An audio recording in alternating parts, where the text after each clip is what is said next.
Okay. So for someone like you, Raven, whose educational background is not in dietetics Hmm. specifically, typically our program is not the right fit for making Okay. a career change. And remind me what you studied here at UW for your undergrad.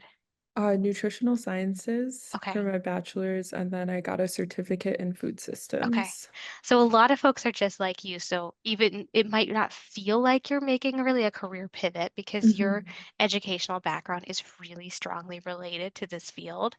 And that's true for many folks. They might have a biology degree, um, or a chemistry degree. They might be doing something that's very closely related to nutrition, but the Ascend, that accrediting organization, it requires that folks have completed what's called a DPD undergrad program or graduate program.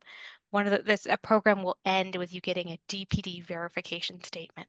And that is the absolutely first step always to Okay. becoming a registered dietitian. And the other two steps are earning a master's degree and completing a set of internship hours, clinical rotation hours. After you've done those three steps, DPD, master's degree, clinical rotation hours, you're then eligible to take the RDN credentialing exam. So because our master's degree is not DPD verified, we would recommend that someone in your case who's really got a strong educational background in this field or closely related field find a master's degree that is DPD verified to check the Mhm. DPD and master's degree box at the same time. Okay. The other option for you would be to do a second bachelor's degree that is DPD verified, but typically that just doesn't make a lot of sense timeline wise or um, just cost wise as well. You've already Hmm. done a lot of the background coursework. So any questions about that? No, that all makes sense. Okay, let me just show you. Since I got this flyer open already, I'll show it to you.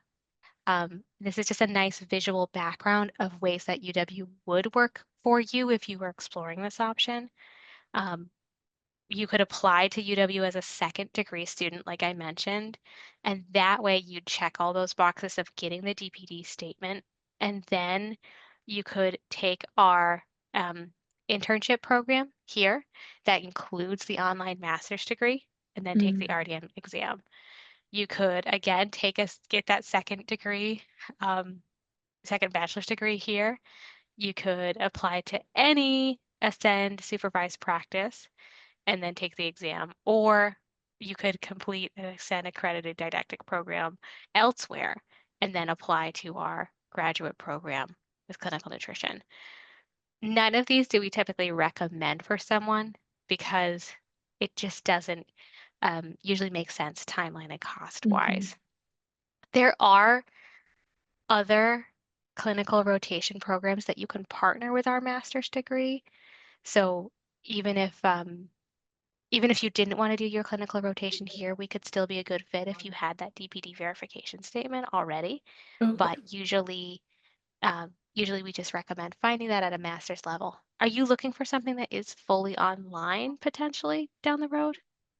Um, Possibly just because things are going really well with my Hmm. research right now, and I wouldn't be able to leave that or want to leave that, but um, things are kind of open Yeah, as of right now in terms of what I'm looking at. Um, but that all that information is really helpful. great.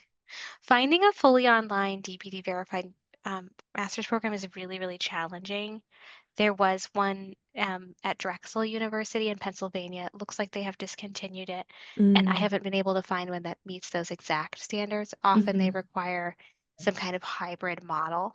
That Um, totally makes sense. Yeah. so that's something to consider that it might mean relocating or investing additional time. For folks like you, I always say just giving you kind of some numbers to consider. If you want to make this pivot, it's totally possible. But you're probably looking at about 4 years of time to get where you would want to be, where you're Mhm. eligible to take the exam, and $40,000-ish of Okay. tuition costs. So 4 years, $40,000, good numbers to keep in mind. And that Yes. make sense to you. It might make total sense and say, this is exactly what I want to do. I want to work in clinical nutrition. I want to do this. And I know that I need this RDN credentialing, but it might not be worth that price tag and time. Most jobs in the clinical field, in the clinical nutrition field, are going to require that you have an RDN credential. So to make any kind of progress in that career, it's smart to get that credential. Mhm. But if it's, you're talking about medical school or other options, there are other options out there to do this type of service work, helping people work that might not require that type of time and investment. Right, right. Okay. Anything else that's come up for you? Um, no, I feel like you're answering all my questions. Okay, great. I'm so glad.